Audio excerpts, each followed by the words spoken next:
시청자 여러분 안녕하십니까. 지금부터 저녁에 안보정론을 시작하겠습니다. 자, 이번 시간에는 말이죠. 지금 법원이 난리가 났습니다. 이미 검찰은요 2개로 쪼개는 걸로 결론이 났죠. 그 디테일 작업을 내년 10월까지 하겠는데, 지금 오늘은요, 지금 이제 어젯밤부터 이제 요 뉴스가 대대적으로 나오기 시작했어요. 사법개혁 초안을 민주당이 내놨습니다. 자, 이대로 이제 거의 가는 것이죠. 여론의 강력한 반대가 없으면. 근데 문제는 뭐냐? 큰 틀에서 지금 법원 행정처를 없애버리고, 없애는 걸 좋아해. 검찰 없애가지고 이제 2개로 쪼개 나누잖아요. 자, 그런 것처럼 이제 법원을 어떻게 2개로 쪼개 못 나누잖아요. 그러니까 지금 민주당에서 내놓는 것은 사법부, 그러니까 일반 법원들 하나, 헌재 하나, 이게 2개로 돼 있잖아요. 우리 대한민국 법원이. 자, 이 법원하고 사법부를 갖다가 연계시키는 고리를 4심제로 넘어가는 거예요. 4심제. 그래서 요 3심제 갖고 양이 안 차면, 마음에 안 드는 판결이 이재명과 관련해서 나오면 헌재재판소로 가져와가지고, 헌재재판소장은 이제 6년 임기, 이재명 임기 같이 가잖아요. 예. 그러니까 거기 가서 다 뜯어 고치겠다는 겁니다. 쉽게 얘기해서. 그 다음에 하나는 현재의 대법원이 마음에 안 들어. 현재의 대법원이 마음에 안 든다는 얘기는 조의대가 마음에 안 든다는 얘기잖아요. 조의대를 바꿔치려고 보니까 안 돼. 탄핵도 안 되고 파면도 안 되고 아무것도 되는 게 없어. 예. 예. 그러니까 이제 어떻게 하느냐? 이 법원의 인사를 싹 다 뜯어 고쳐야 돼요. 왜? 대법원장을 갖다가 자기 마음대로 지금 당장 임명해버리면, 왜냐면 2027년까지 간다는 거 아니에요? 지금 연령 정년 때문에 2026년. 자, 그러니까 조의대를 미리 잘라내지 않으면 인사를 할 수가 없는데, 안 잘라내고서도 인사할 수 있는 딱 장치를 만드는 게 법원 행정처를 없애는 거예요. 왜? 법원 인사는 누가 합니까?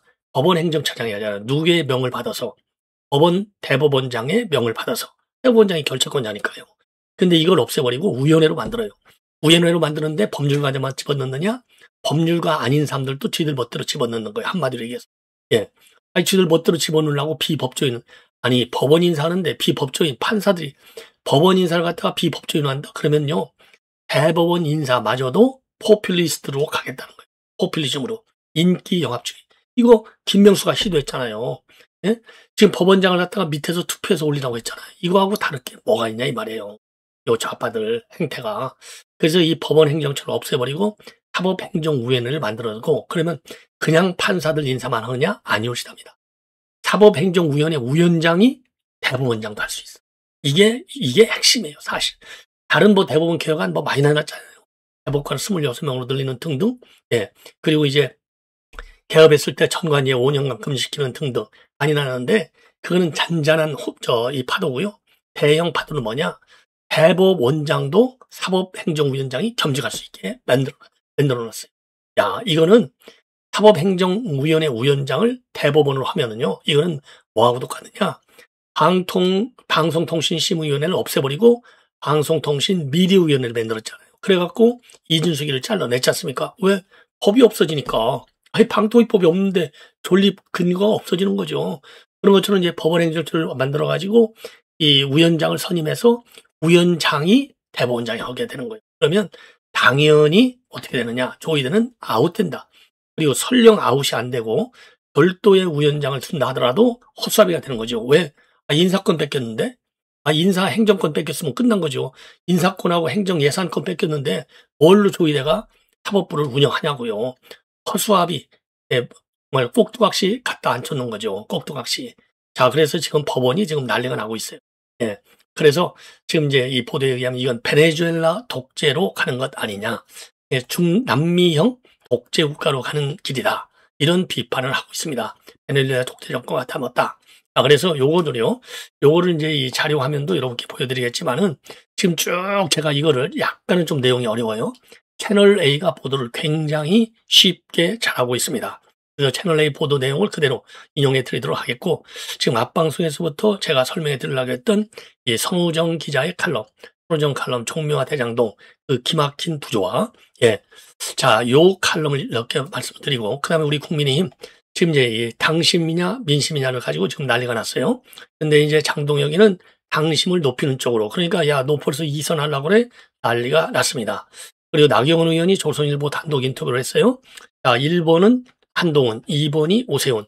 탄핵론자들하고 했는데, 이번에 이제 비판이 많으니까 그런 건지 3번째는 나경원하고 했습니다. 자, 그래서 요 관련 내용을 이렇게 말씀을 드리겠는데요. 우선 간단하게 우리 조선일보가 이거를 지금 정리를 잘했어요. 아주 쉽게. 그래서 이 기사는 조선일보 기사입니다. 이거는 사법행정 TF 초안과 문제점, 행정처를 폐지한다 이 말이에요.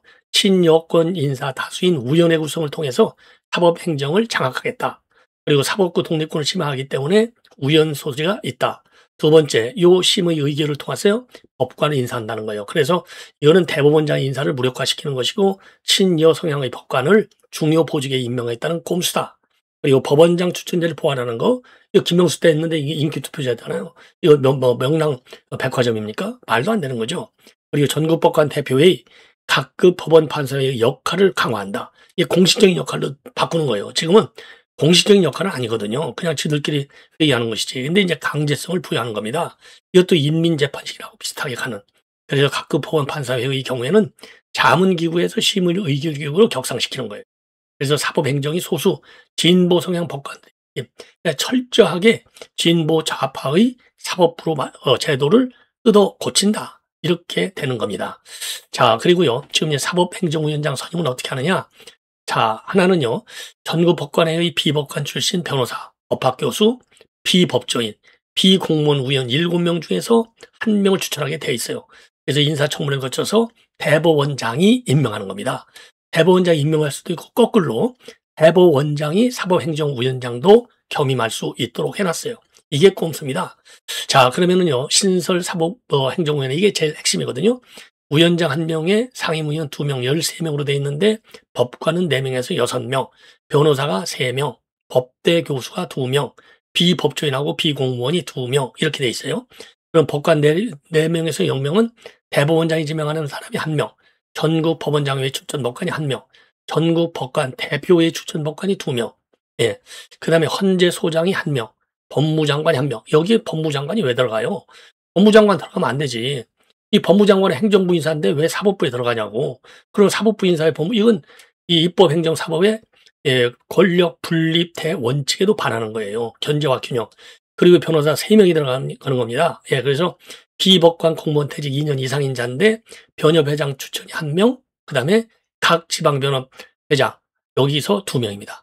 그리고 법대교수, 한국법학 교수회장 추천 1명, 그리고 법학전문대학원협의회 이사장 추천이 1명, 그리고 비법조인, 공무원 노조, 법무공무원 노조 1명, 그 다음에 인권, 그 다음에 사회적 약자 분야에서 1명. 이게 전부 다 좌파 천국으로 지금 만들겠다는 겁니다. 이러니 이게 사법부 개혁이 제대로 되겠냐 이겁니다. 자, 그래서 이거를요, 이 채널 A가 아주 쉽게 아주 보도를 제일 잘하고 있어요. 제가 보니까. 네, 그래서 제가 요거는요, 채널 A, 제가 이거를 요약하고 하는 것보다도 직접 여러분들께서 들으시는 것이 훨씬 낫지 않을까. 이해에 더 도움이 되지 않을까 싶어서 채널 A 내용을 그대로 여러분께 전해드리겠습니다. 민주당이 준비해온 사법개혁안이 베일을 벗었습니다. 검찰개혁의 핵심은 검찰 폐지로 결론이 났죠. 사법개혁의 핵심은 조희대 대법원장의 힘, 그중 핵심인 인사권을 빼앗는 겁니다. 대법원장 산하 법원 행정처를 없애고 외부 기구를 만들어 거기서 인사를 하는 아닙니다. 법원은 재판만 하고 판사 인사 같은 법원 행정은 외부에서 한다는 건데 이 법무부나 법원 노조 등 외부에서 판사 인사에 관여하는 거 이게 사법부 독립 훼손이라는 비판도 나옵니다. 최지원 기자입니다. 대법원장을 위한 대법원장에 의한 대법원장의 사법부를 국민을 위한 사법부로 바로 세워야 합니다. 더불어민주당이 사법부 개혁안을 공개했습니다. 대법원장을 정점으로 하는 법원행정처를 폐지하는 게 골자입니다. 대법원장이 가지고 있는 사법부 행정권을 뺏겠다는 건데 핵심은 인사권입니다. 사법행정과 재판 기능을 분리해서 현재의 권한이 집중되어 있는 구조를 완화하고자 하는 것입니다. 민주당은 외부위원이 다수인 사법행정위원회를 만들어 판사의 임명과 보직, 평정 등 법원 인사권을 주겠다는 계획입니다. 법무부나 법원 공무원 노조 등이 위원 추천권을 갖고 있는데 법조인이 다수 포함됩니다. 법원장 인사의 경우 대법원장에 올라가기 전 각급 판사회의가 비토권을 갖고 거르는 장치도 마련됐습니다.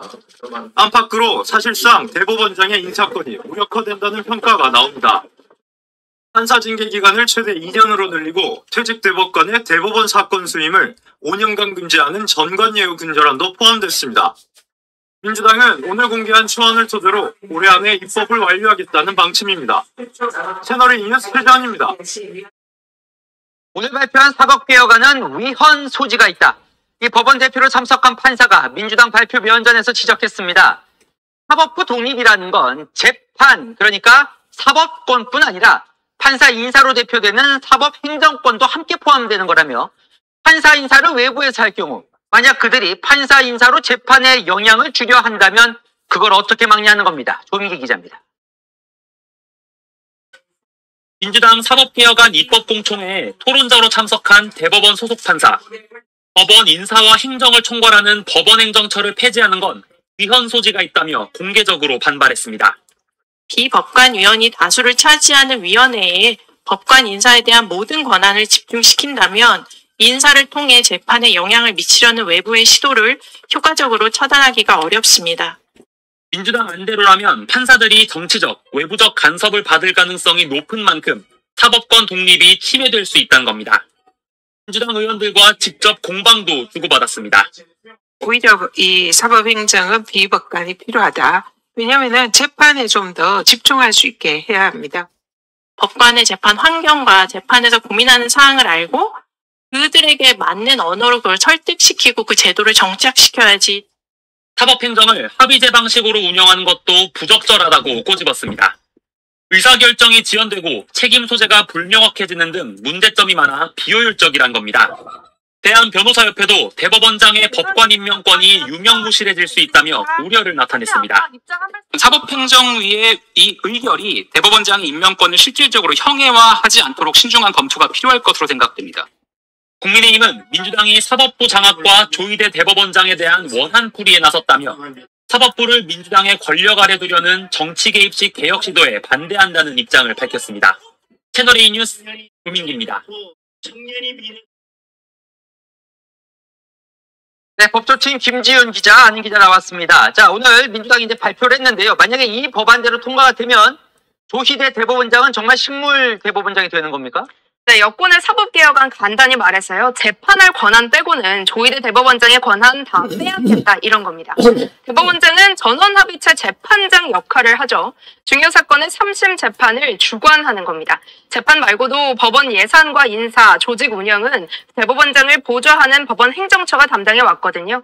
판사의 임명이나 배치 같은 인사권이 있고 판사의 비위가 있으면 감사하고 징계도 합니다.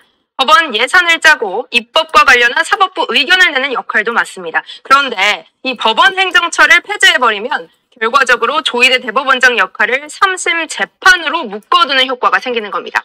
근데 이제 여당은 재판만 하면 되는 거 아니냐. 사법부 독립이라는 게 사법부도 견제를 받기 위해서는 좀 필요하다는 건데요. 대법원장은 재판 역할만 하면 안 돼요? 네, 사법행정 특히 인사권은요. 재판 독립과 밀접하게 연결이 돼 있다는 게 핵심입니다. 지금은 어느 법원에 어떤 판사를 배치할지 법원이 스스로 정하는데요. 앞으로 윤석열 전 대통령 재판이나 이재명 대통령 재판을 어떤 판사에게 맡길지를 정치권 입김을 받는 외부 단체가 관여해서 결정을 한다면 공정성 시비가 벌어질 수 있습니다. 단순히 법원의 인사와 예산 문제가 아니라 재판 독립과도 연결되는 문제인 겁니다. 근데 여당은 외부에서 하더라도 공정하게 하겠다는데 어떻게 하겠다는 거예요, 이 판사 인사를? 네, 민주당은 법원 행정처를 폐지를 해서요. 그다음 사법행정위원회로 대체하는 안을 마련했습니다. 위원 13명 중에요. 9명이 외부 인사로 채워지고 판사는 4명뿐입니다. 법관 인사를 사실상 외부에서 하게 되는 겁니다. 위원 선정에 법무부 장관이 관여할 수 있게 했는데요. 행정부 소속인 법무부 장관이 사법부 행정에 관여해서 삼권 분립을 훼손할 수 있다. 이런 지적이 나옵니다. 네, 좀 이렇게 본질적인 질문일 수 있는데 외부에서 판사 인사를 하면 안 됩니까? 네, 축구로 한번 비유를 해볼까요? 판사는 중립적인 심판 역할과 같습니다. 만약 한쪽 팀에서 판사 선발에 관여한다면 판정 결과에 승복하기가 어렵겠죠. 법관 인사도 마찬가지인 겁니다. 사법부 독립 훼손으로 이어지려면 뭔가 재판에 영향을 줄 수 있어야 하는데 이 법원 인사가 재판의 관여로 이어질 수 있나요? 네, 현재 상황에 한번 대입을 해보면요. 정성호 법무부 장관이 추천한 위원이요. 판사 인사 결정에 참여할 수 있게 되고요. 특정 재판을 맡을 재판장이나 영장 담당 판사를 고르는 데 관여하는 것도 불가능한 일이 아닙니다. 그러면 판사가 마음에 안 들면 뭐 좌천도 시킬 수 있는 거예요? 극단적인 경우기는 하지만요. 불가능한 일은 또 아닙니다. 판사 인사는요, 검사에 비해서 정치적 외풍으로부터 상대적으로 영향을 덜 받아왔는데요. 판사의 인사와 평가권을 외부 인사들이 좌우할 수 있게 되면 마음에 들지 않는 판사를 특정 사건에서 배제할 수도 있고요. 판사에게 인사평가를 나쁘게 줘서 재임용해서 탈락시키는 방식으로 사실상 재판 결과까지 좌우할 수 있을 거라는 우려도 나옵니다. 법원 쪽에서 위헌 논란 얘기도 나오던데 어떤 부분일까요? 네, 법원은 사법권은 헌법이 보장한 권리라는 입장입니다. 우리 헌법 101조는요. 사법권은 법관으로 구성된 법원에 속한다 이렇게 규정하고 있습니다. 헌법이 법원에 속한다고 한 사법권을 외부 위원들에게 준다면 향후 각종 위헌 소송이 제기될 가능성도 있어 보입니다. 잘 들었습니다. 아는 기자 김지윤 기자였습니다.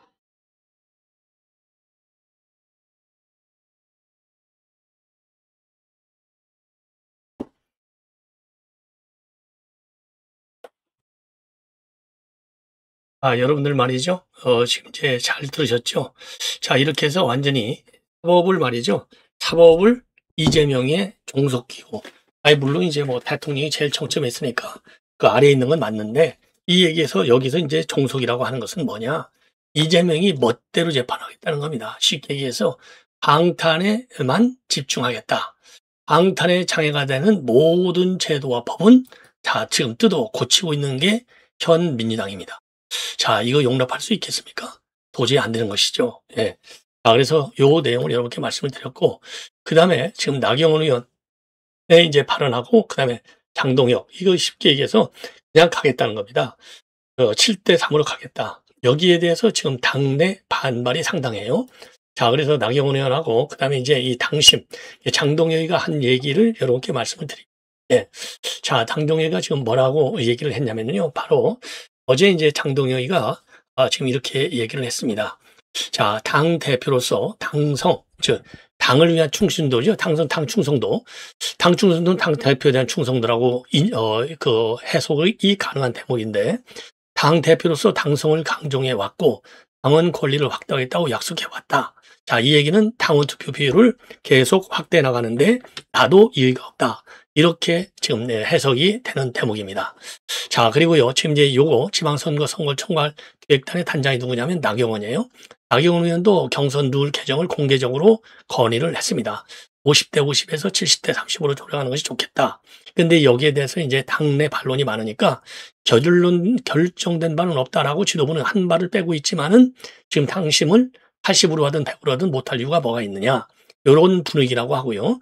그리고 장동혁 대표도 당원 권리를 확대하겠다고 약속해 왔다라는 얘기는 계속 70%로 바꿀 가능성이 더 크다. 요거를 시사하고 있어요.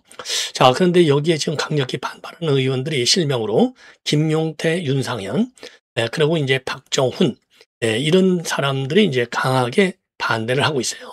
그 논리를 보면 김용태 의원의 경우에는요, 국민 경선 100%로 공직 후보자를 선출하자.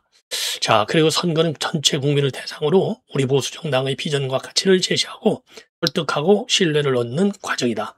캐스팅 보트를 쥐고 있는 중도층의 지지를 확인하기 위한 가장 심플한 방식이 100% 국민 경선이다. 그리고 이제 윤상현 의원도요, 민심과 이거는 거꾸로 가는 길이다. 그러면서요, 지방선거는 당 대표를 뽑는 선거가 아니다. 지금처럼 민심과 당심의 괴리가 큰 시기일수록 우리는 더 낮은 자세로 더 겸허하게 민심을 따른다. 예. 자, 그렇게 이제 주장을 하고 있습니다. 그리고 최진봉 부산 중구청장, 이분도 이제 지방선거 기획단에 참석을 했어요. 국민의힘은 민주당처럼 개딸당이 될 게 아니라 국민의 민심 비율을 높여야 한다. 예, 그리고 또 조선의원 경선 단계에서부터 윤핵에 있는 강성 지지층에 기대는 목소리가 나올 수밖에 없고 지방선거를 앞두고 당 이미지에 타격을 줄 가능성이 크다. 예. 자, 그리고요. 그리고 좀 뭡니까? 그다음에 이제 그 박정훈 의원의 경우에는요, 계엄에 대해 이미 사과했는데 또 뭘 사과하는 거냐? 왜냐하면 지금 민심 비율을 높여라. 그리고 이제 사과라. 이게 이제 초선 중진들 사이에서 나오는 얘기라는 거 아니에요? 여기에 관해서 이제 박정훈도 계엄에 대해 이미 사과했는데 또 뭘 사과하는 거냐? 라는 말은 과거에 대한 일본 사례에 비춰보면 정답이 아니라는 게 분명해진다. 아니, 일본은 국가 대 국가고 지금 우리 국내에서의 사과라고 하는 것은 국내 정치적인 측면이지, 이거는 비교 자체가 잘못된 거예요. 비교해서는 안 될 틀을 갖다가 지금 비교하는 겁니다. 그리고 박수민 의원 강남을 박수민도요 예측할 수 없었던 돌발적인 경험이 있었고 거기서부터 비롯해 결국 탄핵이 있었고 정권을 잃었다. 국정의 주도권을 넘겨줬고 이 역사적 사실 앞에 누군가 사과해야 된다. 국민이 사과해야 된다. 이런 입장을 내놓은 겁니다. 자, 그래서 그런데 말이죠. 이 그 사과 관련해서 이런 거 관련해서 강동혁이는 이제 뭐라고 얘기했냐면요. 이 구미에서 저들이 똘똘 뭉쳐 우리를 공격하고 우리에게 손가락질을 할 때 우리는 우리를 향해 손가락질하고 비판하는 게 부끄러운 것이다. 내년 지방선거 승리를 위해서 하나로 뭉쳐서 전진할 때다. 그리고 계엄에 대한 사과 메시지를 준비하고 있느냐? 요 직접적인 기자들의 질문에 대해서는 지금 말씀드릴 단계는 아니다. 그래서 사과 문제에 대해서는 조금 장동혁 대표가 말이죠. 좀 망설이고 있고 그리고 민심을 높이는 방향에서는 상당히 적극적인 상황이 아닌가 이렇게 판단이 됩니다. 자, 이 나경원 의원의 이제 조선일보 인터뷰 내용 그리고 선우정 칼럼은 바로 이어지는 방송에서 여러분께 보도해드리겠습니다. 다시 한번 여러분들 저희 100만 글 올려주신 데 대해서 진심으로 감사드리고요. 전옥현 안보정론 TV2 2번 TV 이거는 가짜예요. 절대 보시지 마 이러기를 당부드립니다. 안녕 맞습니다.